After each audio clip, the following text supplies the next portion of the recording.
Hola, muy buenas a todos, bienvenidos ya al segundo episodio de esta temporada en el podcast de Brimo. Hoy tenemos a varios invitados nuevos, va a ser un programa bastante especial e interesante. Y bueno, pues si os queréis presentar cada uno mismo, así que pues empezamos por Miguel, venga. Vale, pues yo me llamo Miguel, como bien se ha comentado, y nada, y no tengo mucho más que comentar. ¿Qué quieres que comente aparte de esto?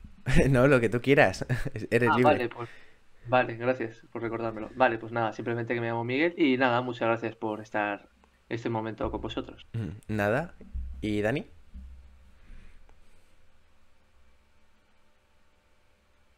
Pues yo me llamo Daniel y después de la presentación que Miguel ha hecho, vengo al rescate para levantar esto ya desde el principio. Bueno, soy buen amigo de Abri, del presentador de este podcast, y soy primo de Miguel. Y nada, es un placer estar aquí con vosotros para compartir un ratito de cine. Pues nada, hechas ya las presentaciones.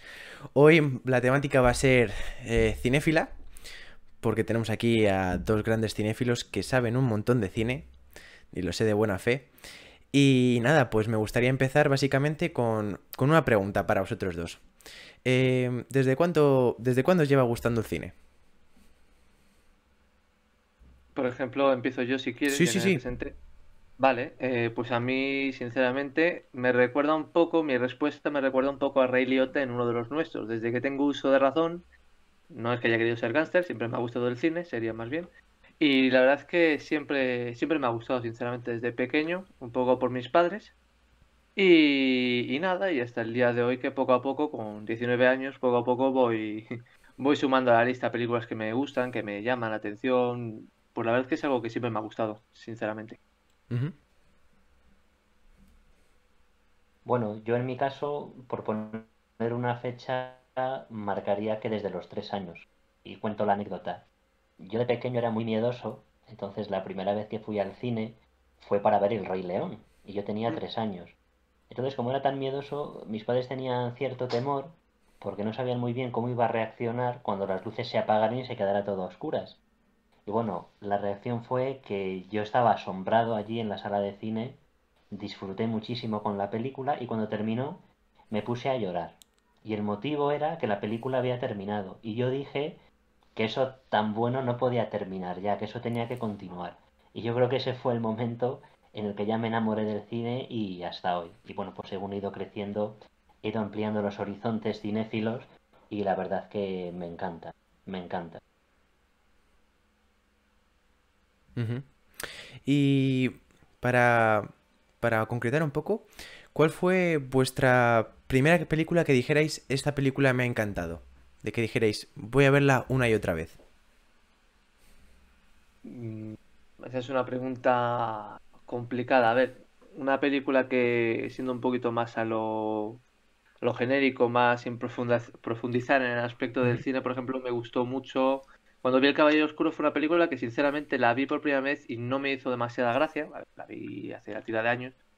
La vi la primera vez y no me gustó demasiado, pero luego la volví a ver una segunda vez y la verdad es que me encantó. Y es una película que cada vez que veo me va gustando mucho más. Me pasó con esa, me pasó con muchas otras películas, como puede ser La Naranja Mecánica, una película que al principio me gustó, pero cada vez que la veo va increciendo, por decirlo así. Muchas pelis más, Reservoir Dogs, un montón de pelis de ese estilo que cada vez que voy viendo se va encontrando cosas diferentes, cosas nuevas que hacen conexiones como las neuronas, vas conectando y dices, ah, pues esto iba de una forma, esto iba de otra. La verdad es que sí, podría decir que un montón de pelis han sido así. Ujú. Bueno, yo en mi caso voy a mencionar dos. Una que me marcó muchísimo fue La Comunidad del Anillo, porque recuerdo que cuando era más pequeño, pues iba con mis abuelos mucho al cine aquí en Madrid, al Kinépolis, y ellos querían ver una película que sinceramente a mí me parecía un rollo. Y mira por dónde habían mirado mal los horarios y no pudimos entrar a esa. Así que pensando en qué película podríamos ver, pues al final de rebote, sin saber lo que íbamos a ver, vimos La Comunidad del Anillo y quedé fascinado por el mundo de la Tierra Media y de Tolkien porque nunca había visto nada parecido. Pero es que luego además, después de esta trilogía del anillo, no ha habido nada parecido tampoco. Cuando ves tal vez alguna película, pues te recuerda géneros o influencias de otros directores, pero es que esa película es única, o sea, no había antes nada igual y después de eso no ha habido otra vez a verlo. Así que me impactó muchísimo, ¿no? En La Comunidad del Anillo. Y una que posteriormente me marcó mucho también en mi adolescencia fue Forrest Gump. El ver la vida de una persona y que a la vez va narrando la historia americana, ¿no? También a través de la música de esa nación durante esas épocas, pues la verdad es que también fue una película que me impactó muchísimo y en ciertos aspectos de la vida de Forrest Gump, yo por aquel entonces, pues me veía identificado también con algunas vivencias que él tiene en la película y que yo estaba teniendo. Entonces me impactó muchísimo también. Ujú. Yo, por ejemplo, en mi caso, desde pequeñito, la primera vez que vi el episodio 6 de Star Wars, fue como... Esto no se parece a ningún tipo de película que haya visto de pequeño. Aunque ya era una película con su tiempo, pero realmente, al final, por ejemplo, esa trilogía original me marcó y me hizo que buscar siempre el cine de ciencia ficción, que es para mí es mi género favorito, ya que sobre todo la idea de explorar nuevos planetas es realmente fascinante para mí. Por eso también luego diré mi película favorita actualmente. Pero para mí ese género es el mejor. Claro, cada uno tiene sus gustos, evidentemente. Y mira, a colación de esto, ¿cuál es vuestro género favorito de cine? A ver, es que son temas, cuando te gusta el cine, yo creo que en sí puede haber algún género que te tire más, tal, pero Ujú. yo creo que si te gusta realmente el cine, te gusta todo el género. O sea, el terror, el western, o sea, mismo cine infantil. Por ejemplo, en el aspecto a mí personalmente que más me llama la atención, me gusta mucho el que tiene que ver con lo que es intriga, thriller. No de intriga básica, pero tampoco un thriller tirando a terror, así un poco intermedio. Ujú. Y a mí yo posiblemente es uno de los temas que más me gusta, un intriga, thriller más o menos. También un poco de terror, un poco de ciencia ficción, western un poco, o sea, muchos géneros en sí, pero principalmente eso, intriga, thriller.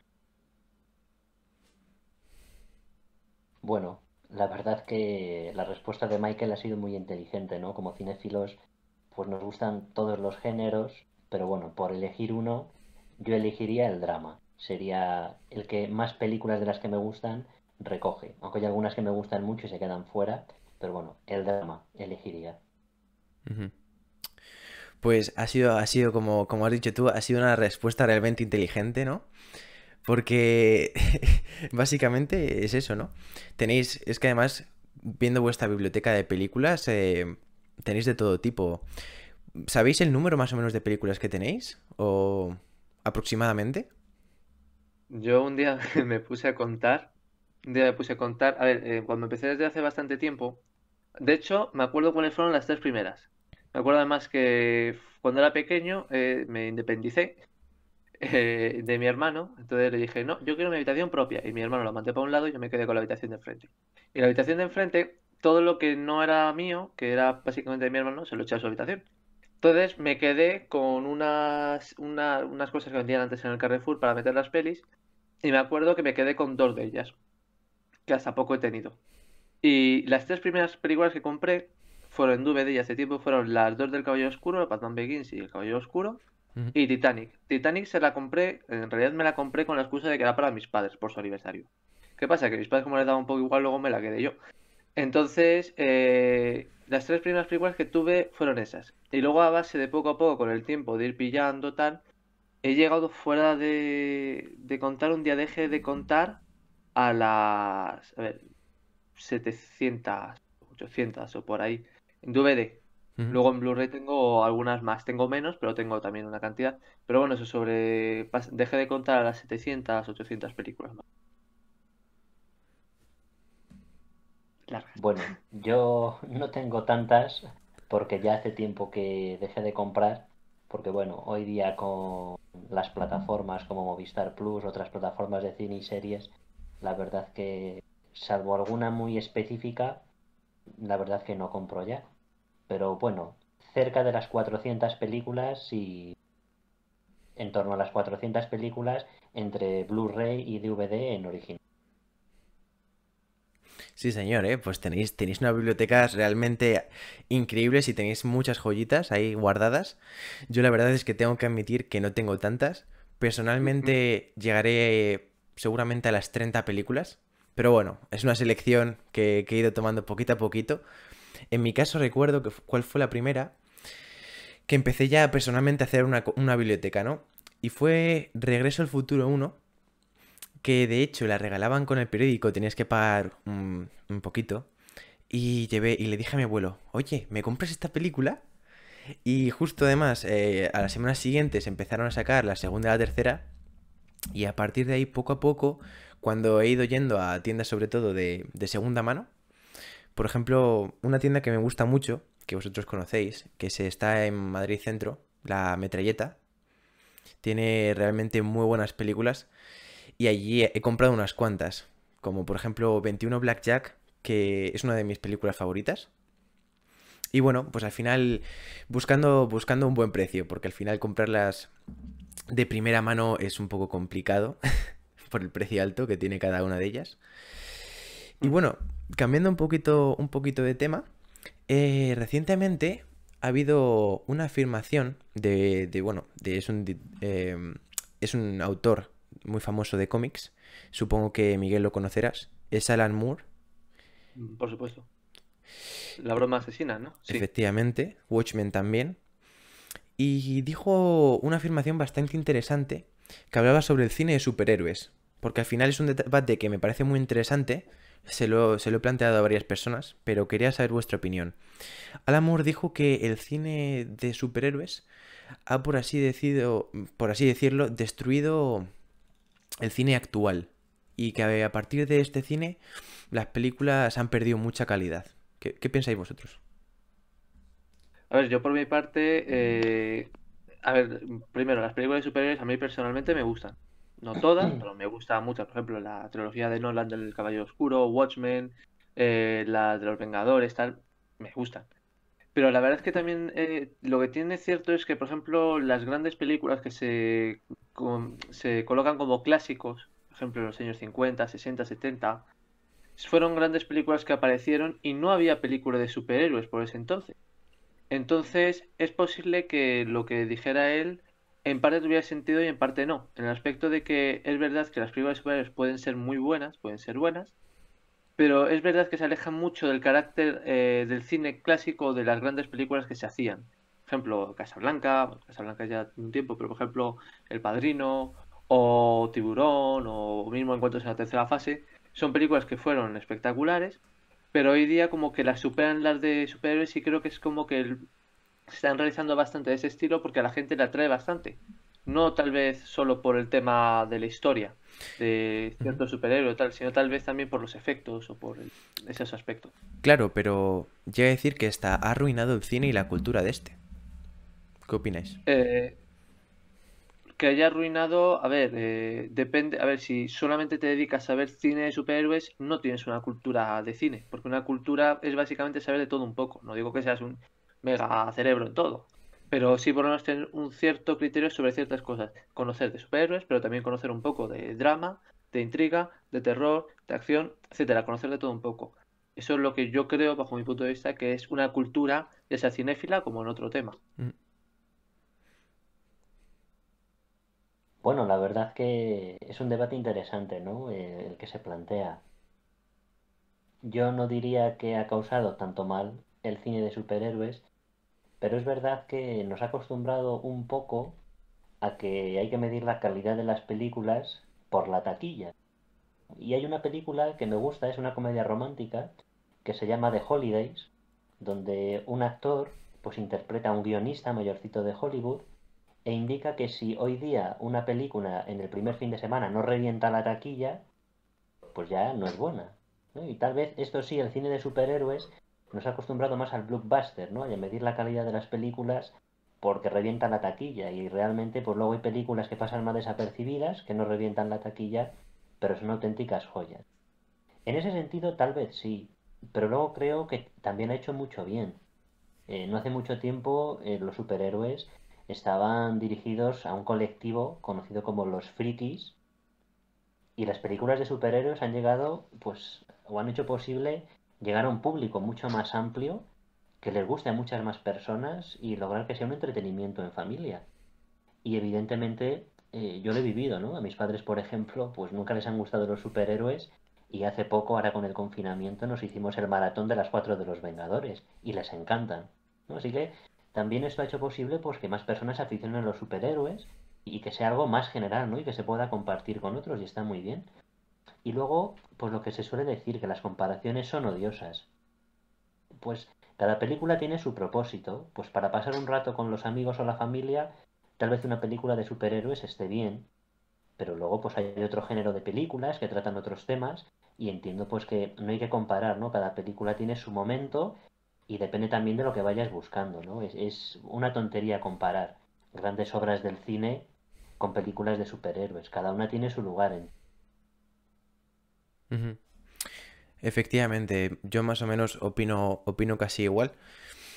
A mí no me parece, a mí que sobre todo me gustan bastante. Hay películas que dicen, vale, es que no son películas, no se puede considerar cine. Y dices, bueno, son afirmaciones al final un poco redundantes y que no se atienen a la realidad. A mí me parece que el trabajo que han hecho, sobre todo los creadores de las películas del universo de Marvel, ha sido un gran trabajo. De hecho, lo estuve hablando en el episodio anterior con David. Haber conseguido durante un periodo largo de tiempo unificar un gran número de películas y que lo hagas y que luego todas las películas consigan desembocar en una última que tenga un gran final, que digas, vale, no es una película perfecta, porque al final tiene muchos fallos, se nota que no se puede explicar todo en una sola película, pero que al final te remueve por dentro y la disfrutas. Yo creo que es eso, al final, últimamente las películas se está viendo que se basan un poco más en la taquilla, como decía Dani. Se puede comparar en otras películas que, incluso poniendo ya el ejemplo, la de Vengadores Endgame, la reestrenaron para llegar a superar y ser supuestamente la película más taquillera de la historia. Aunque bueno, al final, si no recuerdo mal, fue Titanic por la inflación, ¿no? O no me acuerdo, no sé si sabéis este dato. Creo que sí. Que fue Tengo un sitio, ¿Mm? tengo una cosa por aquí, mágica en mi cajón, que lo dice perfectamente. Excelente. Vale, la película más taquillera, si no me equivoco, fue Lo que el viento se llevó, Ah, es verdad, lo que el viento se llevó. que la del 39, la de Victor Fleming. Ujú. La de Victor Fleming, si no me equivoco, sí. Entonces, sí, es la película más taquillera de la historia, esa. Vale. Pues esa, creo que era esa, me he equivocado con Titanic. Esa era supuestamente que con la inflación sería mucho más dinero de la que recaudó Vengadores Endgame. Pero al final es lo que pasa, ¿no? Nos podemos meter en debates un poco casi interminables de que si esta película pues ha beneficiado o no a la historia del cine. Y también otro tema más o menos parecido a esto es que no entiendo por qué, no sé si me lo podéis explicar vosotros, no entiendo que muchas personas que vean una película y digan, vale, esto es un clásico del cine ya, nada más salir del cine. No sé qué opináis de esa afirmación, porque al final los clásicos... Explicarme, por favor. A ver, por ejemplo, un clásico, muchas películas que se consideran hoy clásicos, hasta películas que podemos decir que son medianamente malas o tal, por ejemplo, por poner un caso. La película que se hizo muy famosa en los 90, Showgirls, es una película de culto, y en cambio es una película que cuando salió la crítica la ametralló por todas partes. Y hay muchas películas que son clásicos o son grandes películas y fueron unas incomprendidas en el momento, y sin embargo, con el paso del tiempo se vieron que eran pedazo películas. En cambio, hay otras películas que según salieron dijeron, esto es un clásico. Entonces, claro, podemos decir que hay de todo un poco. Y también depende de la gente. Tal vez a veces se guían por una persona que la critica a un crítico, pero en realidad los críticos la odian, pero al público le encanta. Y puede volverla un clásico en ciertos aspectos. Sí, un poco en esa línea, ¿no? Hay películas que evidentemente ha pasado el tiempo y son clásicos porque son imperecederas. Da igual el tiempo que pase, las vuelves a ver y siguen manteniendo un toque actual, ¿no? Y parece mentira que películas pues de los años 30, 40, 50, 60, 70 las veas y estén completamente actualizadas a pesar de hacer tanto tiempo que se han hecho.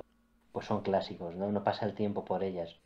Y luego, bueno, no creo que sea exagerado afirmar que hay clásicos instantáneos. O sea, vemos películas que por la calidad que rebosan en todos los aspectos, pues entendemos que es un clásico instantáneo porque aunque pase el tiempo, pues esa película se va a seguir recordando y habrá marcado un antes y después en el género o en la historia del cine. Entonces, no me parece exagerado afirmar que una película es un clásico instantáneo. Ujú. Sí, la verdad es que tenéis razón. De hecho, hay un ejemplo de lo que ha dicho Miguel. No me acuerdo exactamente el nombre, no sé si la sabéis vosotros. Es una película que el propio director, bueno, que la quería grabar, era un hombre un poco extraño que desapareció durante mucho tiempo. Tenía el pelo largo negro y hay una escena muy famosa que es en una azotea que tiene una botella de agua. No sé si sabéis el nombre de esa película. ¿De qué año es?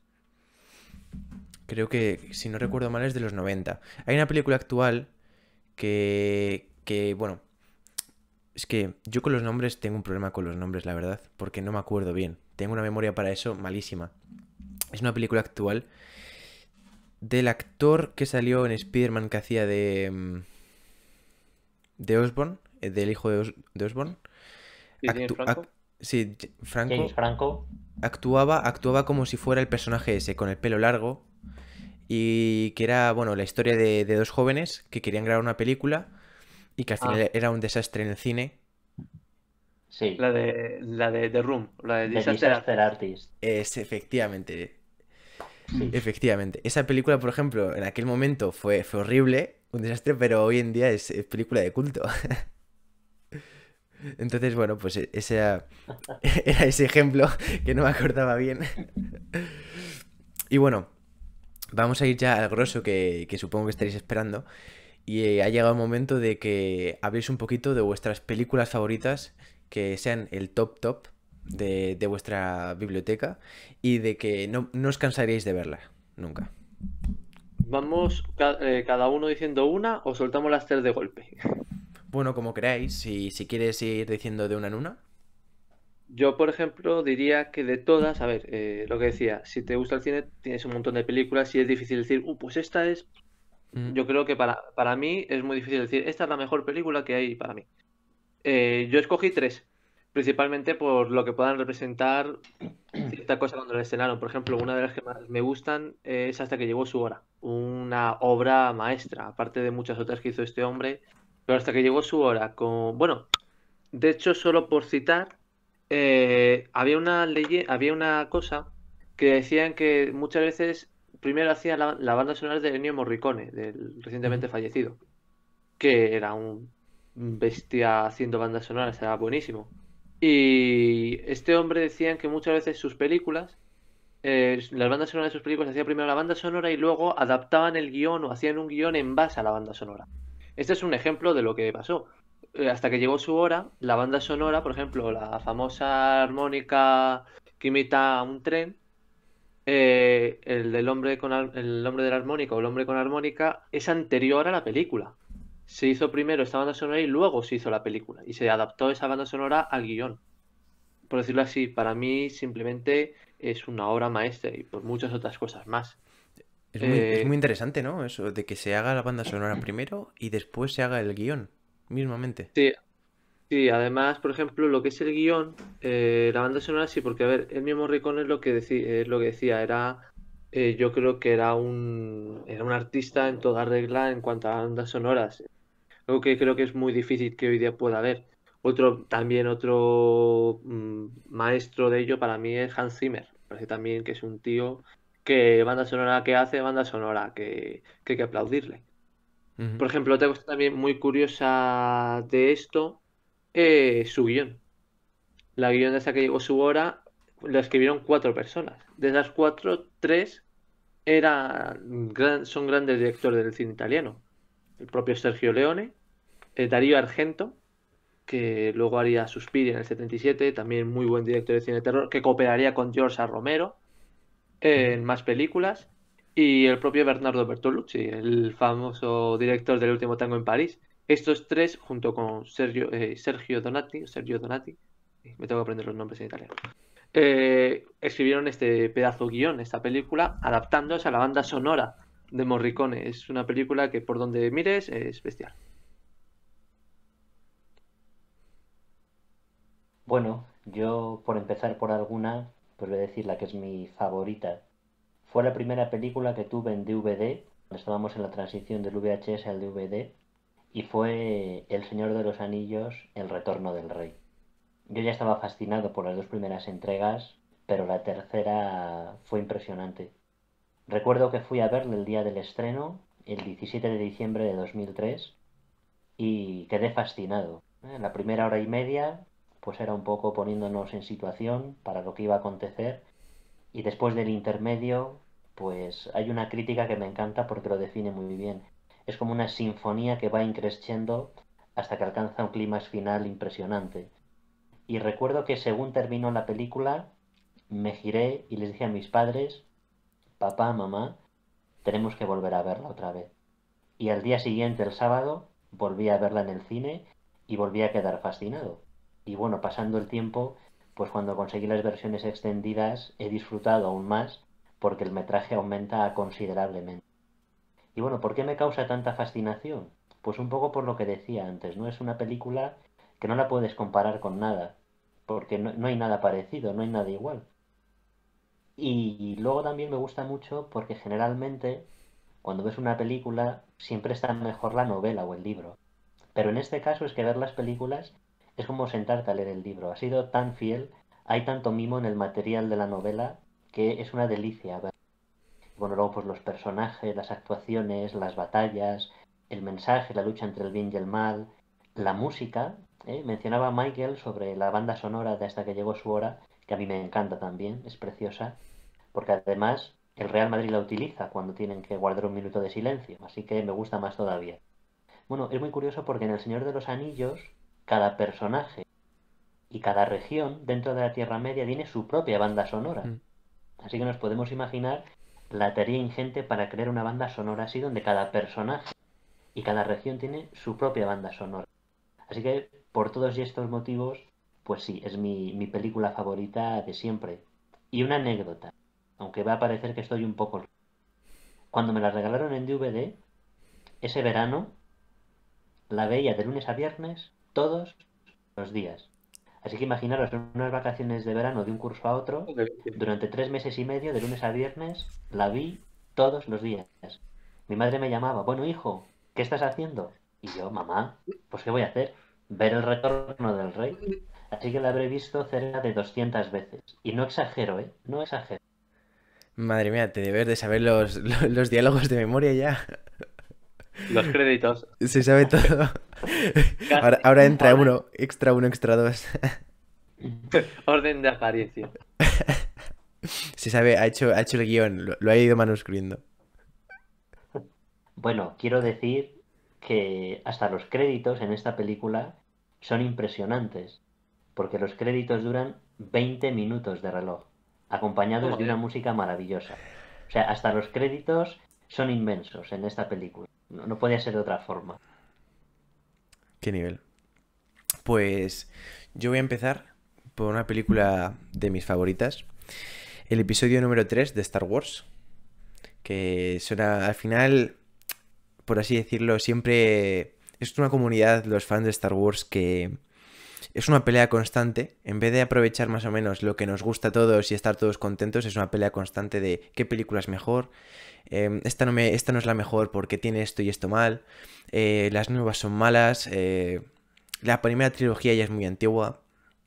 Al final, el tercer episodio, la primera vez que lo vi, yo era bastante... Bueno, ya tenía mis años, pero tuve miedo. Tuve miedo en la escena, sobre todo de Anakin contra Obi-Wan, porque de repente Anakin se volvió tan malo, de repente. un personaje que me gustaba tanto, esa transformación que cuando te vas haciendo mayor vas entendiendo los matices de la película y vas viendo también esa evolución del personaje, el lore del personaje que se empieza, que es muy complejo porque hay muchos factores que van cambiando en la película y que al final llega, ¿no? Al final, a la culminación con Darth Vader, uno de los villanos más famosos del cine y más conocidos, pues dices, qué buen trabajo, ¿no? Y el hecho de que de la música, porque John Williams hace un trabajo increíble también en esta película, bueno, en toda la saga, hace que sea mi favorita. Básicamente, también porque los personajes, aunque, bueno, siempre hay el típico que dices, este no me gusta, casan todos muy bien. Y hay una escena que para mí es una de las más tristes de toda la saga, en la famosa Orden 66, con esa música tan emocionante y tan triste, que es la que convierte para mí una de mis películas favoritas y para mí, sinceramente, la mejor película de Star Wars. Allá los gustos de cada uno. Con los niños. Con los niños, con los niños.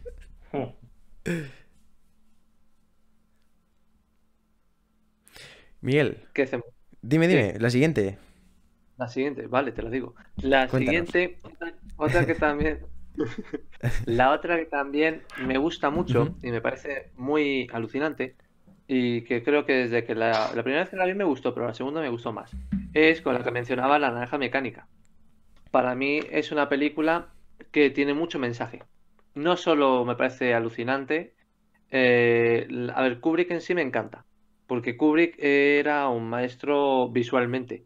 Las imágenes que hacía, que me recuerdan mucho actualmente, por ejemplo, a Wes Anderson, eran imágenes muy simétricas que aún a veces teniendo la sensación de amplitud en una habitación, al mismo tiempo tenía la sensación de cierto agobio, por ejemplo, en El Resplandor. Son espacios muy abiertos, pero al mismo tiempo son espacios que te pueden dar cierta claustrofobia, por lo que sabes que va a pasar. Por ejemplo, la naranja mecánica me parece eso, que causa mucha simetría, mucha visualización. Por ejemplo, la famosa escena que tiene, que canta Malcolm McDowell, que hace el personaje, Alex Delars, cuando se mete en casa del escritor, que le da la paliza. Bueno, la famosa escena que canta Singing in the Rain. Esa escena se ve completamente en la habitación. No hay ningún punto de fuga donde no veas lo que pasa. Por lo tanto, cada momento que sucede, te enteras de lo que está. Disculpad. Disculpad. Cada momento que pasa, te enteras de lo que sucede. Y no hay un momento donde te escapes. Entonces, una cosa curiosa de esa película era una anécdota, no me acuerdo si fue una gala, si fue una fiesta. La cosa es que Malcolm McDowell quería conocer a Gene Kelly. Gene Kelly, Cantando bajo la lluvia, cantaba esa canción. Y es curioso porque Malcolm McDowell se improvisó esa escena, improvisó el momento en que está cantando esa canción y le da la paliza porque era la única canción que se sabía. Entonces, cuando encuentra a su héroe, por decirlo así, a Jim Kelly, y se acerca para saludarlo, Jim Kelly lo mira todo indignado y se pira por lo que había hecho con su canción. Y entonces es una película que es lo que te digo, tiene un trasfondo muy directo en cuanto a visualmente a lo que está bien y lo que está mal. Si realmente una persona que hace daño, que hace mal, se le puede cambiar o no, como pudo ser la famosa escena de los pinchos en los ojos, que es una transformación de malo a bueno.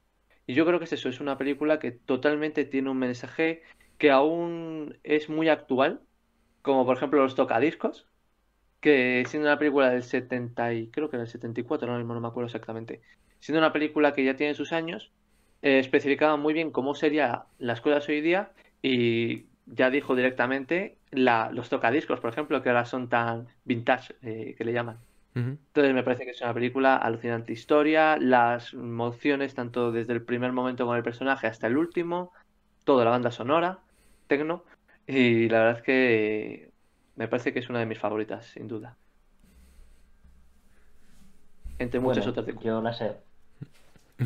Perdón. la segunda favorita que voy a decir es una que está considerada una de las 10 mejores películas del cine de toda la historia y es El Padrino. De hecho, ayer la estuve viendo porque surgió y ya que iba a hablar de ella, digo, bueno, pues la refresco. Y bueno, Me gusta porque es una obra de arte. Estuvo nominada a 10 Oscar, ganó el de mejor película, mejor guión. Marlon Brando ganó su segundo Oscar por esa interpretación, después de la que hizo en La Ley del Silencio, y me encanta. Porque, en primer lugar, la historia es apasionante, y segundo, porque aunque es una película de mafia, pero se utiliza lo que es el crimen organizado y a esta familia Corleone para tratar otros temas, ¿no? Más importantes, como el poder, la ambición, la lealtad, la traición, la familia. Entonces, el retrato, ¿no?, que hace de todas estas emociones, de todas estas cualidades, estas situaciones, la verdad que es magistral. Luego, pues, el uso de la cámara, la banda sonora de Nino Rota, el reparto, pues Marlon Brando, Robert Duvall, James Caan, Diane Keaton, John Casal, en definitiva, tantos actores buenos juntos, pues la verdad que es un deleite. Y la verdad que es una de las películas, he de decir, aunque muchos me van a apedrear cuando diga esto, que cuando la vi por primera vez me resultó un piñazo, pero mayúsculo. O sea, yo había oído hablar mucho del Padrino y creo que tenía unas expectativas tan altas Ujú. que cuando la vi dije, pero esto es un rollo que no hay quien lo aguante. Y iba por la mitad de la película. Bueno, pues cuando terminé de verla seguía pensando igual. Y dije, Dani, no puede ser que todo el mundo hable tan bien del Padrino. Venga, voy a verla otra vez. Bueno, pues al día siguiente la volví a ver. Y ahí dije, esto es una obra de arte. Debe ser que la vi con la perspectiva adecuada y desde entonces, cada vez que la veo, pues me gusta mucho.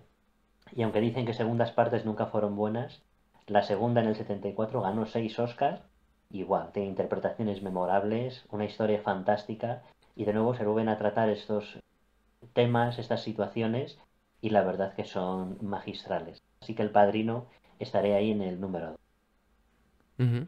Por, Muy por bien. curiosidad, simplemente quería comentar que El Padrino es curioso porque la película cuando la escribió, o sea, la novela está basada, la escribió Mario Puzo. Mario Puzo escribió el guión de Superman, de la de Christopher Reeve, la de Stanley Donen. Y si no me equivoco, Mario Puzo empezó a escribir El Padrino mientras estaba con el guión de Superman. Y es curioso, salió de ahí de un superhéroe, podríamos decir, la inspiración. Qué curioso. Qué buen dato. Pues yo voy a por mi segunda. Para mí es una película bastante reciente. De hecho, yo la vi en el cine con Dani. Y cuando salimos los dos, dijimos, esta película es muy buena. Es Ready Player One. Para mí es de Steven Spielberg y desde el minuto uno de la película, cuando empieza, es una montaña rusa de felicidad. Sobre todo porque es el famoso tema de la realidad virtual, que al final siempre nos gusta un poco fantasear. Hay unos libros que recientemente me leí, me queda uno por terminar, que es el juego infinito, si no recuerdo mal. Habla sobre la realidad virtual muy parecida a la de Ready Player One. Es decir, varios chicos se sumergen en un mundo virtual y tienen que vencer en este caso es buscar unas llaves, en ese caso, en el del libro, es vencer a un villano. Pero desde el primer momento de la película fue como que me sintiera dentro de ella. Digo, vale, hay que resolver estos acertijos, hay que encontrar las llaves. ¿Cómo lo vamos a hacer? Bueno, los diferentes huevos, ¿cómo lo vamos a hacer? Y el hecho de que haya tantas referencias a tantas películas, el momento de cuando entran en el Resplandor, me encantó. Fue una escena muy muy buena. También en la batalla final, cuando están las tortugas ninja, está, si no recuerdo mal, Mazinger Z, hay un montón. El DeLorean, hay tantas referencias y, y es que casa muy bien porque consiguen hacer una mezcla entre el mundo virtual y el mundo real. La parte final de la película, cuando están, por así decirlo, metiendo planos, secuencias de cada mundo diferente, pero que parece que todo está yendo en el mismo lugar y va igualmente frenético, a mí, sinceramente, me encantó. Está muy bien, la verdad. Otra grande obra de Spielberg. Rey Mm. Midas. A ver si hacen una parte 2, ojalá. A Ojalá. ver, a ver. Mm. Ahora en Barry Lyndon. Sí. Y ya, Miguel, tu top uno. Mi top uno. Bueno, en realidad empecé al revés, empecé por el top uno. Pero bueno, Ah, es lo vale. que decía. Caos. A ver, lo que decía antes, como, Ujú, como hay un montón de pelis que me gustan, me da igual empezar por una como por otra, así que da igual. A ver, por ejemplo, otra película que me gusta mucho, que tiene mucha carne, mucha chicha a la que sacarle, es El silencio de los corderos, de Jonathan Demme. Esta película es una de las pocas que se llevó el gordo. Se llevó el gordo en el aspecto de las Oscars. Se llevó los 5 premios más importantes: mejor película, guión, actor, director y actriz. Y curiosamente, por cierto, se me pasó una cosa en la naranja mecánica. Puñetas.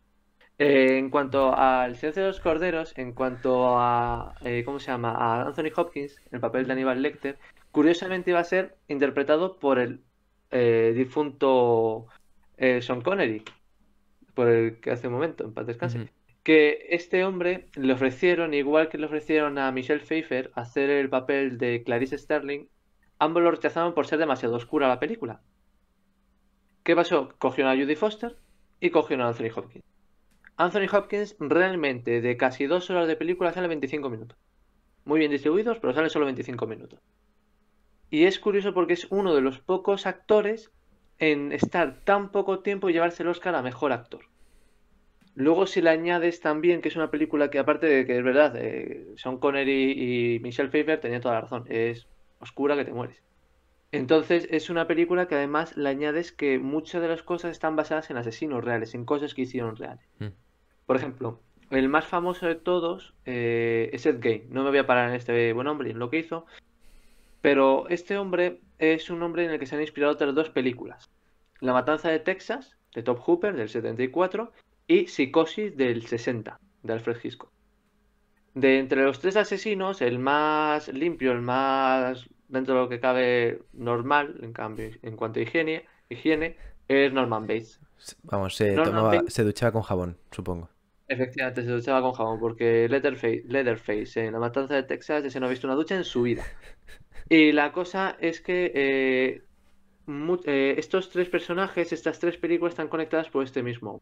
Por poner un ejemplo, en El silencio de los corderos, el asesino, bueno, esto ya lo sabemos desde el minuto 1, arranca la piel a sus víctimas, arranca ciertas porciones de piel. Ujú. ¿Para qué? Eso, si lo quieres saber, te la ves. Eh, Arranca ciertas porciones de piel. Lo que hacía Ed Gein era algo parecido. Ed Gein, cuando lo pilló, este hombre era un hombre que vivía en Estados Unidos hace mucho tiempo, que vivía en un pueblo de Estados Unidos y que había sido criado por su madre, que tenía unos grandes ideales católicos en cuanto a la mujer. Eva había sido la causante del pecado original y que este había estado viviendo de que la mujer era mala, era mala, era mala. Vivió así siempre. Su madre se murió, él se quedó solo, su hermano murió en extrañas condiciones anteriormente y este empezó a cargarse a mujeres y a sacar cuerpos de las tumbas. Dato Ujú. curioso, no las llegaba a hacer nada en el aspecto de que de que simplemente las mataba, no las hacía nada más. Otra cosa también curiosa es que Ed Gein, cuando lo encontraron en su casa, se estaba haciendo estaba haciendo cosas con la piel de las víctimas. Pues forraba una lámpara, forraba un sillón, o sea, eran manitas.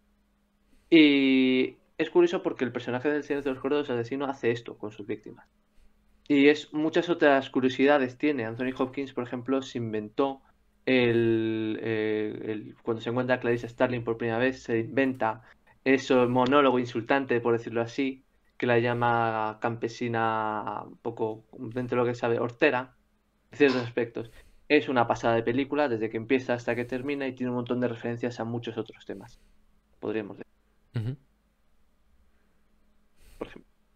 Bueno, he de decir que voy a aportar un dato. Efectivamente, El silencio de los corderos fue la que se llevó los 5 Oscar principales y solo ha habido 2 películas más en la historia del cine que lo han logrado, que fue Sucedió una noche de Clark Gable y Alguien voló sobre el nido del cuco con Jack Nicholson.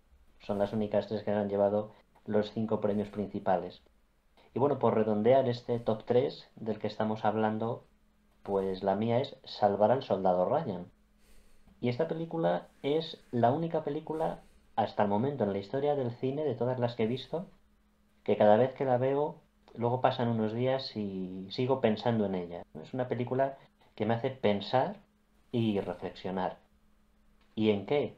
Pues me hace pensar y reflexionar en la vida, en la muerte, en la guerra, en el nacionalismo, en la futilidad de los conflictos armados, en el valor de la vida humana, en el compañerismo, es decir, en una serie de ideas que la película va transmitiendo. Luego también me encanta pues el mensaje antibelicista, ¿no?, que propone. Hay una frase de Tom Hanks cuando surge un debate entre sus hombres porque unos están de acuerdo en liberar al enemigo y otros están de acuerdo en matarle. Y ahora Tom Hanks, en medio de esa gran discusión, dice: yo solo sé que cada vez que mato me siento más lejos de... Bueno, pues aparte de en sí las escenas de guerra, que es la única película que hay ciertos momentos que parece que es que ha habido una guerra de verdad y Spielberg la estaba filmando. Es tan realista que parece que estás viendo un combate de verdad. Las interpretaciones, el mensaje que lanza. De nuevo, la música de John Williams, con ese himno a los caídos que aparece en los créditos, que es impresionante, un broche final espectacular. Te hemos perdido, te hemos perdido, Luego Dani. también, ¿Podrías porque repetir? generalmente ¿Dani? en las películas de guerra, Se ha colgado. Sí, Dani, te hemos perdido, Dani. ¿hasta dónde me he quedado? Estabas hablando todavía del soldado Ryan. Del himno a los caídos. Sí, exactamente. No te preocupes, corto y no. Sigue, sigue. Uy. Sí, bueno, esperamos, no te preocupes. Se corta esta parte y se junta el vídeo, no pasa nada. ¿Me veis? Tomas falsas. Vale, ahora sí. ¿Ahora sí? Sí, te oímos. Ahora sí. Vale. Sí, pues precisamente lo último que había comentado era el himno a los caídos, ¿no? Esa banda sonora de John Williams justo al final, que es el broche perfecto. Y luego una cosa que me gusta mucho es que generalmente en las películas de guerra, pues de alguna forma siempre el bando americano es el bueno y el bando contrario es el malo, ¿no? Y parece que los americanos pues siempre hacen las cosas bien y de forma legal en la guerra y las barbaridades solo las hace el bando contrario, ¿no? Los que son los malos. Pero en esta película aquí no hay bandos, es una guerra y es verdad que es desde el punto de vista de los aliados del ejército americano, pero se ve como las barbaridades están en ambos bandos y las formas de pensar, ¿no?, de eliminar a enemigos en ambos bandos. Así que en ese sentido no se decanta hacia un bando o hacia otro, ¿no? Y esto se ve muy claramente al principio en la escena cuando están tomando la playa de Omaha, pues que están quemando a los nazis con un lanzallamas y hay quien los quiere disparar para que no sufran y ahí se alza un soldado americano y dice: no disparéis, que se quemen. Así que está muy bien retratado lo que es la guerra y no se decanta hacia un lado o hacia otro. Y ese es otro punto también a su favor. Pero sobre todo eso que di. Es una película que me hace pensar, me hace reflexionar. Y desde luego creo que consigue su propósito con creces. Ujú. Qué Una bueno. verdadera paz. Es muy buena película, sí, señor. Pues ya para culminar en mi caso, esta película realmente me dejó impresionado la primera vez que la vi. Y de hecho, como a mí me gusta mucho el tema, como os he comentado antes, de la ciencia ficción, también sobre la física y el universo, las películas de viajes en el espacio son de mis favoritas. Y en este caso, Interstellar es mi primera película, ya que, aparte de su larga duración, que me encanta que sea larga para disfrutarla más, cuando se acaba siempre sufre un poco, me dejó pasmado el hecho de que esté tan bien hecha. ¿En qué sentido? Pues cuando... un dato interesante es que cuando estás viendo el agujero negro, esa gran masa que va como en varias dimensiones, ¿no? Es un 4D. Es curioso que realmente ese modelo se está utilizando hoy en día para explicar los agujeros negros. Y es que contrataron a un equipo de un físico y con unos ayudantes con fórmulas matemáticas y físicas, llegaron a realizar un renderizado de esas fórmulas y obtuvieron ese resultado, el cual es un resultado válido, y hace poco se hizo la primera foto real a un agujero negro. Y si lo comparas con lo que se ve en la película, es muy, muy similar. También el hecho de que se usen también las leyes de la física, como cuando entran en un planeta y el tiempo es diferente, es relativo, ese concepto, también el padre dejando a sus hijos en la Tierra y el momento que los ve crecidos es desgarrador porque está perdiéndose completamente la vida que tenía, la ha dejado completamente atrás y ya no puede volver. Es un camino solo de ida, básicamente. Y también destaca las cualidades humanas cuando hay dificultades, ¿no? ¿Cómo reacciona cada uno? Pues hay personas que son más serenas, que saben controlarse, hay otras personas que se rompen y también cuando llegan al planeta que estaban con el astronauta perdido, que si no recuerdo mal es Matt Damon, Sí. pues dices, estaba completamente roto, ya había perdido sus ganas de vivir completamente y se había quedado ahí para no volver a despertarse. Y el hecho de esa desesperación que causa que la nave se rompa, que todo se vuelva de repente complicado y que no haya como casi solución, sino que se deben de separar sí o sí porque ya no hay otras opciones para salvar supuestamente a la humanidad, pues me tocó y me gustó muchísimo. Aparte, es una película que hay mucha gente que directamente la tacha de que no les gusta porque no la entienden. Y es que es complicado entender la parte en la que se junta una teoría física, que es la teoría de que hay una fuerza, aparte del tiempo, que es la gravedad. En el caso de que cuando entra al agujero negro, la explicación de esos hilos, de ese lugar, es que la gravedad y la fuerza que está moviendo todo es la gravedad. Y es muy interesante porque como todos hemos visto hay diferentes teorías del universo. Pues una de ellas es esa, es que la gravedad es la que incluso controla el tiempo. Y realmente... vaya, se ha quedado Dani parado. ¿Dani? Bueno, otro cortecito más. ¿Ya estás? Vale. Vuelvo. Como estaba hablando, el hecho de que utilicen tantas, por así decirlo, teorías y que esté tan bien, pues a mí me ayuda muchísimo a... No es evadirse, no es la palabra correcta, pero es introducirme en ese universo y disfrutar. Es una película que yo cada vez que la veo me siento a disfrutar esas vistas del espacio viendo el agujero negro. A mí me encantan. La banda sonora de Hans Zimmer, en la escena sobre todo, creo que se llama, incluso se llama la canción, la parte, se llama... era algo referente al tiempo. Y es que cuando hay ese gran tsunami y empieza la melodía empieza bueno, me lío. La canción empieza cada vez más fuerte y empieza el ritmo a acelerarse. Pues a mí me encanta, sinceramente. Y bueno, ya he terminado.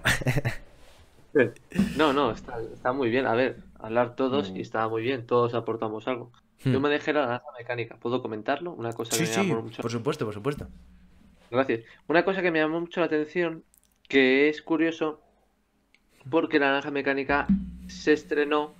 Está basada en una novela homónima de Anthony Burgess. Burgess. Bueno, este hombre escribió una novela, vale. Kubrick tenía una cosa que era todo idealizarlo y hacer la mejor película de todo. En El Resplandor en El Resplandor la mejor película de terror. En Berlín la mejor película de drama. En Neil Wishat, curiosamente Neil Wishat quería poner a Woody Allen en vez de Tom Cruise en un tema serio. Woody Allen no pega mucho en ese tema.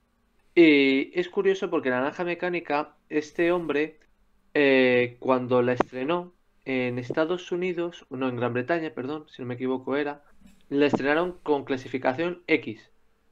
En otras palabras, XXX, porno. Una película de alto contenido violento o explícito o sexualmente explícito o lo que sea. Es una de las pocas películas junto con Cowboy de medianoche con Dustin Hoffman y John Boyd que han podido pasar de X o XXX a R y ser, ¿cómo se llama?, nominada a los Oscars como mejor película. Además, creo que era, no quiero decir más, no voy a ser que me equivoque.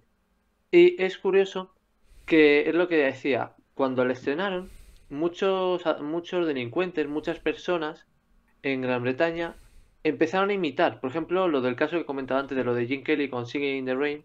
Muchos criminales empezaron a hacer asesinatos, a matar gente, a robar, cantando esta canción. Y fue una cosa que le hizo súper polémica a esta película. De hecho, Kubrick le iba a volver a reestrenar, pero por miedo no la estrenaron. No la volvieron a estrenar, la cortaron, la quitaron y no se volvió a estrenar hasta después de su muerte. Porque iba a presentarse ante la proyección y por miedo a que le hicieran algo, la quitaron y hasta que yo no me muera, no la vais a volver a poner. Y efectivamente, hasta que no se murió, no la pusieron otra vez en el cine. Y es curiosa porque es lo que comentaba. Es hoy día una película que tal vez muchos chavales la ven y dicen, bueno, está bien, ya está. Pero es una película que en el momento fue súper impactante. Muchas cosas, por ejemplo, los mismos actores, al que comentaba antes, Malcolm McDowell, por ejemplo, cuando está en la famosa escena de los ganchos en los ojos, que le están poniendo las imágenes de violencia, de violaciones, tal, así de una forma muy esporádica, podemos ver las que ve él. Podemos ver que a él le enganchan unos pinchos para abrirle ¿cómo se llama? Para abrirle los ojos y que no cerrara los ojos y así pudiera verlo todo. Vale, esos ganchos le causaron le rasgaron la córnea. En uno de los momentos le hirieron en la córnea y el médico que aparece echándole gotas era un médico real echándole una cura preventiva para que no tuviera problemas, no se le secara la vista. Y efectivamente tuvo un problema en la córnea, en la retina, que se le rasgó y estuvo durante bastante tiempo sin poder ver por ese ojo. Y cuando Kubrick se enteró que tenía pavor a las serpientes, metió una escena en el guión donde él tenía una serpiente y hasta en cierto grado jugaba con ella, se la ponía ¿cómo se llama?, en el cuello, se la ponía en unas ramas que tiene en la habitación, tal. Entonces, curiosamente, es magnífica la película, toda ella, pero es una película que ha tenido mucha controversia desde el momento uno en que se estrenó y desde que se empezó a rodar. Y yo creo que le hace que tenga más gracia actualmente la peli. Ujú. Qué interesante. Y ahora, ya que hemos terminado esta, por así decirlo, sección, tengo una pregunta para vosotros. Que ahora, por culpa de la pandemia, ¿no? Que estamos en medio de ella, y los cines a medio gas o menos de medio, o casi vacíos, ¿qué opináis sobre el auge de las plataformas virtuales para ver el cine? Y se está empezando a hablar poco a poco de la desaparición del cine como lo conocemos. ¿Qué opináis? Pues, por ejemplo, en lo que sea el ámbito de cine como tal de recinto, yo creo que es una lástima, sinceramente. Es un sitio porque tengo amigos y muchas personas que dicen, no, para ver una película te la ves en tu casa. Y digo, vale, muy bien, pues para ver un partido te la ves en tu casa y no en un estadio. Es así de directo. Cada sitio tiene su magia, tiene su gracia. Un cine es verdad que es un sitio donde tienes que pagar y vas a ver una película, es verdad. Si pasas unos meses la puedes ver en tu casa o en el ordenador, es verdad. Pero al que le gusta ir al cine entiende perfectamente que ir al cine es algo que puede ser hasta una alegría, es algo especial, es algo mágico. Y si no, que se vea Cinema Paradiso. Y ya verá cómo es una cosa que es muy bonita, es una cosa que si vas a ver una película realmente buena, una película que es realmente entrañable, por lo que sea, puede hacer una experiencia muy positiva y muy bonita. Y yo creo que es verdad que las plataformas están muy bien, Netflix, Amazon Prime, Movistar, todas Ujú. están muy bien, pero la gente se puede llegar a acostumbrar directamente a no ir al cine. Y tristemente esa cultura de ir al cine va a dejar de existir. Y espero que aún dure bastante tiempo, pero es posible que deje de existir algún día porque la gente ya económicamente o no pueda ir, o porque le dé pereza ir, o por lo que sea. Y es una lástima, bajo mi punto de vista. Mm. Bueno, pues yo pienso igual. Por un lado, me da mucha pena que estemos yendo hacia esto, pero por otro lado veo que es una consecuencia lógica. Efectivamente, por ir desgranando, ¿no?, estas ideas, pues Michael y yo tenemos una amiga en común. Bueno, es una amiga común en los tres. No voy a revelar su Ujú. nombre por la ley de protección de datos para que todo sea legal. Pero es verdad, ¿no?, que tiene un razonamiento que tienen muchos. bueno, pues para ver una película en el cine, pues la ves en tu casa. Pues es verdad, ¿no? La puedes ver en casa, no hay ningún problema, cada uno puede decidir, pero evidentemente al que le gusta el cine, como es nuestro caso, pues no es solo el hecho de ir al cine, es lo que implica ir al cine, ¿no? Ir al cine, pues es tal vez ir un fin de semana que has quedado con la familia y los amigos, tal vez después de una semana dura, y ahora te va desde la realidad durante 2 o más horas y estás disfrutando, porque no es solo ir al cine a ver una película, uno disfruta con las interpretaciones, con la música, con las actuaciones, con el trabajo de cierto director, con el montaje, con la fotografía, con la dirección artística, con la iluminación. Es decir, el cine es un arte y el que va al cine pues es para apreciar ese arte, ¿no? Al que no le gusta, pues no va sin ningún problema. A mí no me gustan los museos, pues evidentemente no voy a un museo, pero entiendo que al que le gusta el arte, pues va a un museo y disfruta muchísimo por todo lo que... Entonces, a los que nos gusta el cine, entendemos, ¿no? Que es mucho más que ir a una sala de cine a ver una película. Y luego, por otro lado, pues efectivamente las cosas económicamente no están bien y muchas personas están pasando apuros económicos.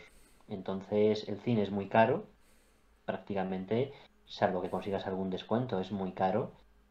Y muchas personas al final, pues por lo que optan es por estas plataformas que ofrecen precios muy económicos, tanto al mes como al año, y tienes muchas películas, muchas series que puedes ver y desde luego se ahorra mucho más. Y luego también creo que tiene mucho que ver esta situación que estamos viviendo con la pandemia, pero luego también el tipo de sociedad, ¿no?, que estamos creando poco. Es una sociedad, sí, muy tecnológica, donde estamos en contacto con todo y con todos, pero desde casa, sin necesidad de contactar con nadie. Entonces al final esta sociedad lo que hace pues que todo lo hagamos desde casa, incluyendo esto, ¿no? Que en lugar de ir al cine, pues traemos el cine a casa. Y al final, aunque no lo pensemos, la tecnología, más que conectarnos con los demás, lo que está haciendo es aislarnos, ¿no?, y hacerlo todo desde casa. Es una lástima, pero desde luego los cines, y más con la pandemia que tenemos actualmente, lo tienen muy muy complicado. Decir que yo la última película que vi fue Tenet, y Ah, me encantó, del gran maestro Nolan. yo esa la tengo pendiente, no he podido ir todavía. Bueno, ya la veré desde casa. Y concuerdo mucho con vosotros, ¿no? Porque a mí, sinceramente, me da muchísima pena, ya que hay películas que, si no es en el cine, en casa pierden mucho. Por ejemplo, de hecho, tú y yo hemos ido muchas veces juntos al cine y era ese momento especial de la semana que ibas a ir al cine al fin de semana, te ibas a sentar ahí una horita o dos a disfrutar, a estar calmado, a olvidarte un poco de cómo había ido la semana. Incluso hemos ido al cine, teníamos por así decirlo, un poco de mala suerte, siempre nos pasaban cosas al principio. Fuimos una vez al cine que estábamos los dos malos, recuerdo, para ver Kong, la isla Calavera, la cual volví a ver en casa y dije, bueno, ha perdido muchísimo, ha perdido muchísimo. Si no es en el cine, no, no me gusta. A ver, la película está bien, pero otra película en la que lo noté mucho fue en Dunkerque.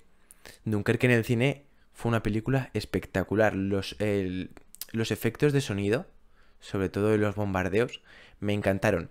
En casa la película me volvió a gustar, ya que puedo disfrutar con un poco de mejor sonido con unos altavoces, pero no era lo mismo. Y el tamaño de esa pantalla grande, pues no se puede comparar a nada. Y de hecho, lo que decís vosotros dos, no podemos hacer, no se puede hacer nada porque al final la gente se va a ir a por las plataformas virtuales en las cuales puedes compartirlas con amigos y te valen súper barato, porque si la compartes entre varios, al mes te puede salir, no sé, 2 euros, por ejemplo. Entonces, se está viendo, no sé si lo estáis viendo vosotros también, el hecho de que se están estrenando películas directamente en estas plataformas, no pasan por el cine. Y están teniendo también mucho éxito porque son películas bastante buenas, muy interesantes y que se pueden disfrutar directamente nada más salir. Bueno, volviendo a la idea en la que estábamos, al final la piratería está haciendo también muchos estragos hoy en día en el cine, porque hay gente que directamente, aparte de ver el cine en casa, no piensa pagar 1 euro por el cine. Y es una forma un poco de menospreciar el gran trabajo que se hace y al final, pues, es robar, básicamente. Pero bueno, yo creo que ya podemos finalizar. Espero que lo a veces se me olvida hablar. Espero que la hayáis pasado bien. Si queréis decir algunas últimas palabras para despediros. Yo, nada, simplemente que muy agradecido. Muchas gracias, Abraham, por este rato, poder estar con vosotros dos, poder haber hablado un ratito también de cine, que está muy guay cuando se puede hablar con gente que puede estar hablando y que comenta qué tal, y la verdad es que está muy chulo cuando puedes hablar de este tema en plan serio. Así que nada, muchísimas gracias a los dos y nada, un placer, a ver si para otra. Bueno, pues siempre es un placer, ¿no? Vamos a juntarse con buenos amigos. Pues es uno de los mayores placeres de la vida. Y más juntarnos, pues para haber compartido un ratito hablando, efectivamente, ¿no? Como cuando hablas con buenos amigos y encima entienden de cine, sabemos de lo que pues se valora. Simplemente voy a dejar un par de datos que están muy relacionados para que se vea este podcast, lo conozcan un poquito más nuestros gustos. Mi compositor favorito, mis favoritos, es Hans Zimmer, por la cantidad de bandas sonoras que tienen. Y me sorprende que solo haya ganado el Oscar en el 94 por la banda sonora del Rey León. Pero bueno, confío en que con el buen trabajo que vuelva a ganar el Oscar. Y bueno, decir también, pues, mi actor, actriz favorito. Mi actor favorito es DiCaprio, decirlo, me encanta, no solo por cómo trabaja, por los papeles que hace, ¿no? Y las películas que tiene y las historias. Y mi actriz preferida, pues bueno, va a ser un tópico, pero es Meryl Streep. Las películas son un reflejo del por qué tiene tantas nominaciones y ha ganado 3. Y luego como actriz y actor clásico, bueno, pues he de decir que mi actor clásico es James Stewart, canta, y mi actriz favorita clásica es Audrey Hepburn. Vamos a dejar esos detallitos para que los que nos vean y nos escuchen pues conozcan un poquito mejor cuáles son nuestros. Pues muchísimas gracias, Dani. Ya para despedirnos un poquito más, recordaros que podéis escuchar este podcast en Spotify, en Brimo. Luego en YouTube va a estar subido al canal de Abrinator.